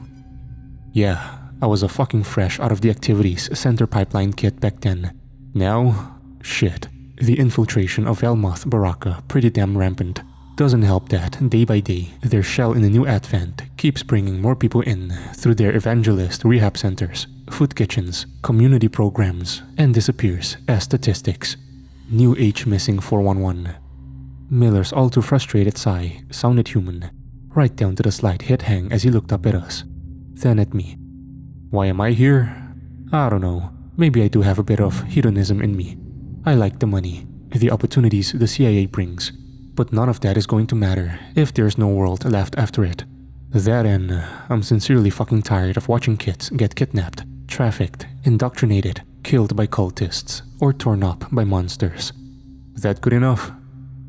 Yeah, that was good enough. Late into the morning, Miller walked into our metal cave for a different reason. Get up, Frogman. We've got them. Through long-range sonar tracking, drones, and mapping the movement of our enemy hitting into the Arctic Circle, we managed to figure out where they were hitting. An Arctic research vessel, having made its way out of port from Anchorage, was now on a direct course for the North Pole. The vessel wasn't as large as the Amity, boasting a crew of maybe a dozen. It was marked having worked in partnership with the United Nations for deep-sea studies of Arctic marine lifeforms. At least 37 of those fucks were confirmed to be converging on it from multiple vectors. I have worked within Arctic maritime conditions before. It always sucked. The only people I've worked with that can stomach that shit are the Scandinavians. Even then, those frosty psychopaths laugh when they take dips in ice water. Thankfully, our maritime assault suits manage to capture body heat. When it's all zipped up, we actually feel relatively warm. The downside is we crawl out of them smelling like a fucking zoo. Due to the escalated threat, we would be attacking two-prong. Alpha platoon was going to approach by Zodiacs. A plussed-up force of SWIC would be accompanying us as well to ensure the losses of the Amory were never repeated. Likewise, we were being given a much larger air presence. MH-60's Seahawks. The Blackhawks, a light grey maritime cousin, were going to be covering our hits with door gunners at the ready. I ensured my gunner was ready, prepping his MK-48. We went through all of his belts of 7.62 and ensured there were no kinks. The battle group that had been carting us as well didn't spare any expense. A supply clerk brought down a crate of grenades, citing, "The Admiral says this is on him." As we finished our preparations, Miller walked in sporting a black soft-shell kit with a 3-antenna radio, a belt, placing a boot on a nearby stool and ensuring his cold-weather trousers were good to go. Chief raised an eyebrow. "Nice dress." "I'm rolling with," Miller noted, carrying an MP7 on a single-point sling.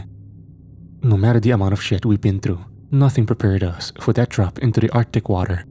My lungs damn near tightened up, crawling deep into my chest, and for a moment it felt like I was suffocating. The sky was a bright, murky palette of grey and white clouds, hitting an ocean that was both a bright blue at the far horizon and deep black as we looked over the waves. Snow was coming in now, unnaturally fast as it screeched so loud it was hard to hear. The pelters protecting our ears from frostbite, yet I could still feel the razor blade sting just at the edges. Overhead, the Seahawks followed, fighting the winds that tried to push them down into the depths. Captain Daughtery and Chief were on their own opposing craft as we popped and hopped over the high waves as they tore apart the ocean before us. Miller rode in my craft, standing, hanging onto the upper platform the SWIC driver was mounted in. Far to our 12 o'clock, we could see it. Arctic research vessel Wren. Miller's voice spoke through our comms. Alpha 6, this is Viceroy. Be advised, immediate communications from the vessel indicate Parafor presence had been skirting them for hours. Reportedly, they had taken the upper deck. They're requesting immediate evac. My team and I shared a few silent glances. Chief immediately responded. Viceroy, this is 6. Why the fuck didn't they tell us sooner? No idea. Daughtery responded. 6 to Viceroy. Good copy on all. Break. Alpha 6 to Transit Lead. The radio communications were both audibly and literally cut off as several of the Seahawk door gunners opened up. In front, I could see the rotary M137 of the Zodiac's lead gunner quickly spinning up. The lead SWIC officer came through. Be advised, multiple Parafor converging. Alpha element, brace, we are maintaining course. My head looked out left as I could see them, blue bioluminescent signatures darting beneath the harsh frozen waves, elegantly and effortlessly as our craft struggled to maintain a decent course and speed as we raised and dropped with every wave. Streaks of rounds tore through the cold air, leaving trails of hot mist as they impacted the water. In the distance, I could hear their screaming. Our lead SWIC gunner quickly began to fire, his sector trailing left, then snapping back to the front. A trio of 3 of them came for the vessel.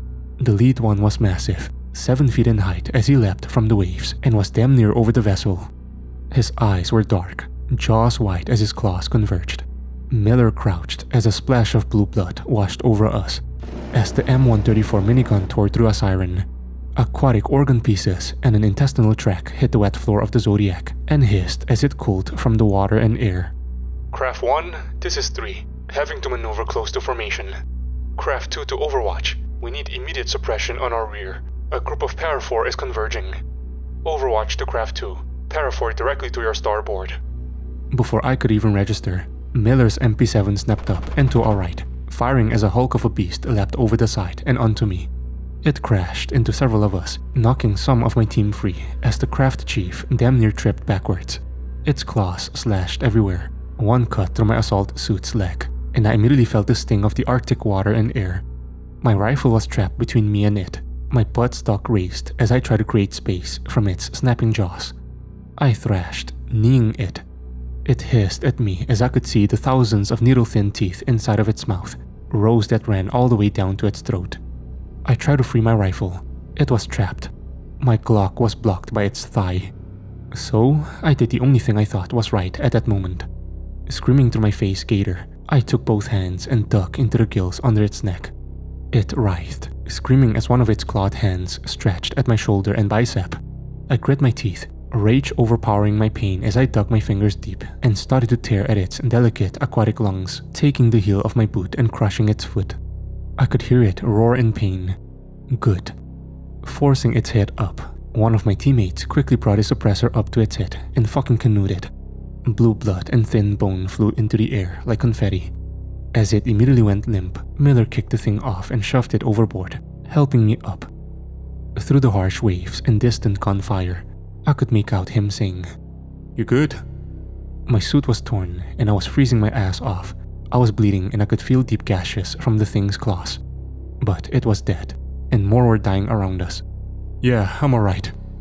We got settled and one of them leapt from the water, high into the air, so high it managed to catch onto one of the Seahawks. We watched in horror, unable to help as it grabbed onto the landing gear of the bird. Then another sprang up and used the one hanging on as a ladder. The door gunner and crew chief drew their sidearms, firing at them as more sirens quickly began to assault the rotary beast. A few of them took rounds to the domes. They stomped their feet, sending more falling down. They took one of them, however. Two grabbed the right side door gunner and pulled him out, his harness tearing away as he plunged into the murky depths. "This is Craft 2, diverting to help Fallen Overwatch. I repeat, Irene Priority 2. Our craft quickly circled around as all of us had our weapons up, taking aim at a mass of bubbles and red in the crushing waves. The lead gunner let loose on some sirens a ways off, eviscerating one as we pulled up alongside. I grabbed his bloody shoulder. The aviator was screaming as large gashes had been torn into his legs, hips, and one of his arms was damn near bitten off at the forearm. Despite this, we pulled him to safety. Miller and my gunner quickly let loose on the water around as the Swick chief could be seen screaming to get his craft going. 6 to 7, we're nearing the craft. Have Alpha deploy and secure top deck of the vessel. Prep casualties for air casevac. Heeding our platoon commander's words, we quickly converged from the stepped rear of the vessel upwards. Snow was crashing down as my fucking body was getting more and more frozen by the minute. Despite this, we pushed on, firing at monsters in the mist. Despite this, no signs of the crew as we scanned around and secured the vessel. So much so as my team quickly set in, covering down on one side of the vessel, allowing a Seahawk to pull in close to retrieve their now stabilized door gunner. Chief stormed up to Miller. "Where the fuck are they?" "Below deck. ISR didn't track any packs being pulled off by Parafor." We began to peer through the windows, careful to have barrels leading, only to see no signs of anyone within the top deck portion of the ship. Despite this, the doors were locked tight. Our tertiary team resorted to breaking out the thermite and began to cut through the rear door into the cabin shed. Lynx began to bathe the deck as we kept firing at the sirens. They weren't stopping at anything. 762 bisected them. Controlled groups of 556 easily hit them like the arrows of a modern gladiator in their skulls. Despite this, they kept diving through the waves, right up against the side of the ship. They were committed. So were we. One of them damn near vaulted the railing at the edge, only for my barrel to thrust directly into their mouth and let loose. My gunner managed to catch one of them in a mid-jump arc, sending a wave of their bile across the sky. I looped back. Our boys were halfway through cutting into the door when it opened. Chief and Miller immediately snapped to action. "We've got movement. Careful." My team was motioned forward as one of the Seahawks took up our sector. The door opened and we flowed in, Chief and Miller in tow as the captain watched the deck. Inside was a man, black polo and gray pants. The logo on his shirt read, Zephyr Evo. Same company as the Amity. "Thank God you're here," he said, a clean cut and a square jaw. A smile that was far too jovial for the current situation. As he went to shake Miller's hand, Chief stepped in, all of us quickly clearing what was immediately apparent to be an empty and secure inside of the top deck. "Why the fuck didn't you properly alert us? Where the hell is your staff?" he barked. The man raised his hands to ease our senior enlisted. Secure below deck. We need you to hold them a little longer until we get our research secure. The man turned to leave. Miller grabbed him by the collar of his shirt. We are leaving now. Get your people ready to move. The man instead shoved Miller's hand off. An icy, yet condescending look. This research is extremely vital. You got a problem with it? Take it up with the commission. What commission? I chimed in. The man eyed me unimpressed. The United Nations commissions that sent us out here. Now, get to your pulling security. Chief stared daggers as the man quickly rushed down a stairwell. I'm gonna fucking shoot him, spook. Miller was also none too pleased. They should be done soon. Keep stacking them up. That we did. Seahawks began to make regular runs as they fired into the waves. The SWIC maintained a constantly moving formation as our entire platoon covered down onto the ship. Belt feds were let loose. We started to drop grenades, firing them. If our rifles jammed from the frost or went dry, we drew our sidearms. That being said, we were maintaining a static position for far too long. Some of us started to get sloppy. One of us slipped as a siren immediately used the gap to try and vault the railing after him. Several of us quickly dogpiled the fucker, stomping down as we watched its slick skin burst. Shit, one of our gunners just grabbed its toothy jaw and actually ripped it out of its head. The violence of it all was almost numbing. For 20 minutes, we battled. 20. That's when our platoon commander had enough. Alpha, collapse on me, inside of the ship. There wasn't a moment of hesitation as the entire unit formed up and pushed in. SWIC and the air coverage took this moment to break off, licking their wounds and replenishing any ammunition they needed. Daughtery closed the door and flipped up his ear pro. Fuck this. Where's that captain? Not a captain. Some corporation. Zephyr Evo. Chief corrected him. Our commander damn near had a stroke as he checked the chamber of his 416 and said, Stack the fuck up. We're going. We pushed down into the vessel. The second we rounded to the lower deck, dozens of people quickly greeted us, only for Daughtery to yell, Stay the fuck back. Hands where I can see them. We're getting you all out. Now! Miller looked around, grabbing a younger Zephyr Evo employee. Where is he? He pointed to what wasn't a bulkhead door, but a smooth sliding one. A hand scanner that the young man couldn't open. So, Chief instead kicked it square in the center, over and over. We're leaving. Pack up. He yelled. They slid open, as the man looked none too pleased and raised an eyebrow. What is this? You're supposed to be guarding the... Daughtery pushed his way in. Chief and the rest of us cleared and scanned the room as I could hear him say, We're not your fucking lapdogs. What the hell is the holdup? He grew silent as we scanned the room. All around were diagrams, cross-sections, and information panels displaying every inch and ounce of knowledge on the sirens, specifically the ones we had been fighting. Their redundant arterial system mapped to a T. Their organs and the way they compressed deep to the center under all of that blubber skin, they're there too. Hell, the skull of one was on display on a shelf. Our rifles lowered. What the fuck was going on? Miller quickly grabbed the man, pinning him against the wall. What the fuck are you doing? Research for the commission. Really? It looks more like you had strategic knowledge on the enemy we're currently fighting, the one that is besieging this vessel of ours, that you then proceeded to not inform us correctly about. The agent barked. Chief looked up and down at what seemed to be an advanced lab, testing the blue gelatinous blood. Your job is to get us out of here. Get your fucking hands off me. The man snarled at Miller, who just leaned in closer. Give me a reason why I shouldn't toss you overboard. He then pointed to a large cylindrical machine in the corner as he stepped closer, getting in Miller's face and then pulling from his grasp. We're getting this cargo out of here. Get some of your men ready, he said. Miller stepped closer to it, and the man balled up his fists. I could hear Daughtery unholster his sidearm as Chief flicked off his safety. Back away. You don't have the clearance for this, the man snarled. Miller then proceeded to aim his MP7, Daughtery his pistol, Chief, myself, and my team with our rifles, MK-48 belt-fed, and other weapons. Fine, the man said. He walked over and flipped 2 switches on either side. The curved metal panel slid under. And it was floating in the tank. The embryo posing as a smaller version of those beasts that were outside floating. Several tubes ran to its gills. Wires were hooked up to its limbs and spine as its bioluminescence pulsated. The captain was mouth agape. Chief simply muttered, "What the fuck?" Miller, however, furrowed, angrily walking over to shove the man who did everything to bend out of the way of the machine. "You have one of their fucking young? Are you insane?" "Why?" Davarm demanded. Qui tenebrosa aqua, different to their other neighboring species in that their existence at depths far below others makes the plasma component of their almost congealed blood special. The man explained, so matter-of-fact, even with a minimum of 6 barrels aimed at him. "You gotta be shitting me," Chief said, sighing in deep frustration as he too squared up to the man. "All this for what? A bullshit bottom line?" "Oh, shut the fuck up," the man snapped, earning an annoyed head tilt from Chief. The man turned. "Don't you get it? Their plasma is a vital component to saving lives. It already has." The man's yell got everyone shook up, the conviction in his voice as he stared around. "We have positively tested that this thing can cure diseases. Neurological degeneration?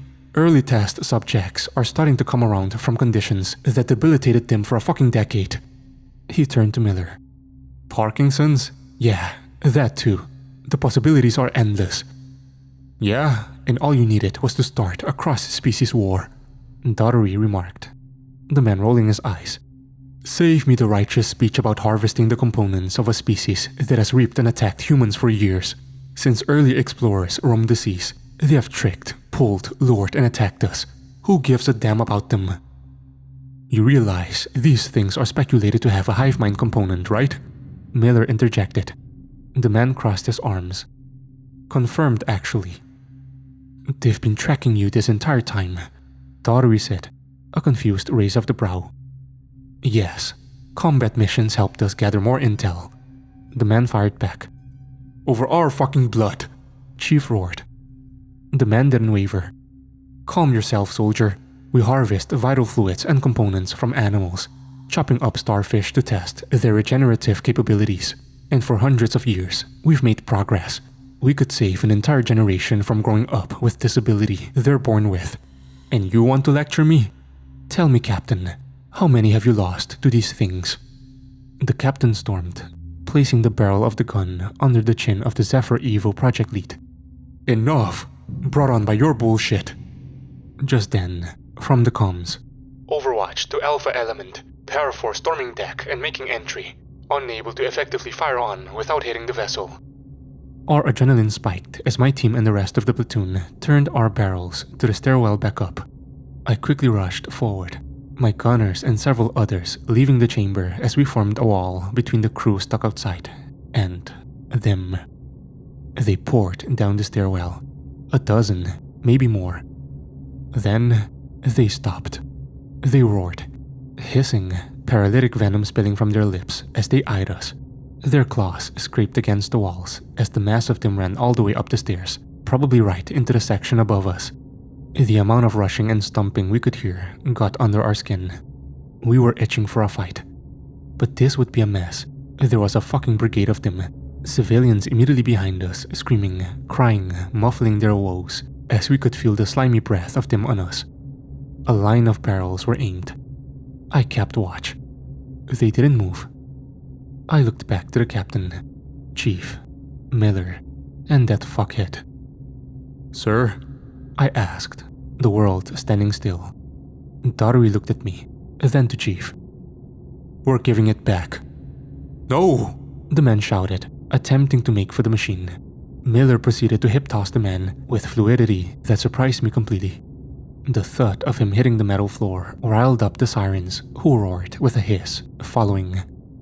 We all tensed up. Miller kept him pinned to the floor with an arm behind his back, MP7 directly on his neck with his finger on the trigger and safety off. Chief slowly approached the machine. With a little rushed brainstorming, he and Davarm managed to get the central container the siren embryo was hooked up to free. Chief was about to turn, only for Davarm to calmly pull it from him. "The fuck you doing?" Chief muttered. "I wouldn't ask anything of my men that I wouldn't," the platoon commander stated. The Zephyr Evo lead could only huff. only for Chief to squarely kick him in the jaw, sending teeth flying across the floor as Miller kept him pinned. Daughtery walked over, carefully, like a kid carrying hot soup at his mother's request. Each step in the slowly rocking vessel was deliberate. His eyes locked with an old siren, worn, scars all over his body that were white lines at the center. The captain muttered, "Cover me." He approached slowly, breaking the line as he stopped, holding the container out. There was a pause. They roared, which caused all of our fingers to be tight on the trigger. Then, what was seemingly the pot lead analyzed the way Daughtery grabbed the container.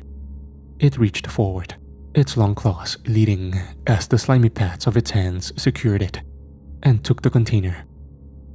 Then, a thinner one, a female, quickly and possessively grabbed it, her eyes and expression softer somehow, even with the horrifying jawed angler looking at them.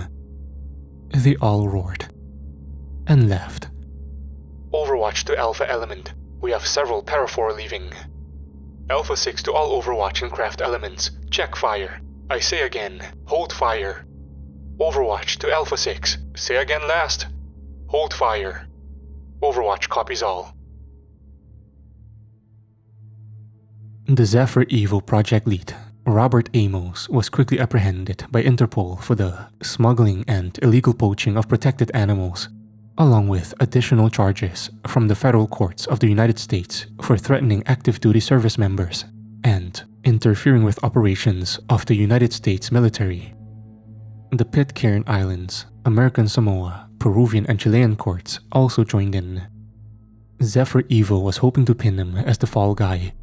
However, PEXU ensured, discreetly, that an investigation was being undertaken to investigate what were ties beyond a reasonable doubt that the ARV Wren's mission was not an isolated rogue element, but an extended project.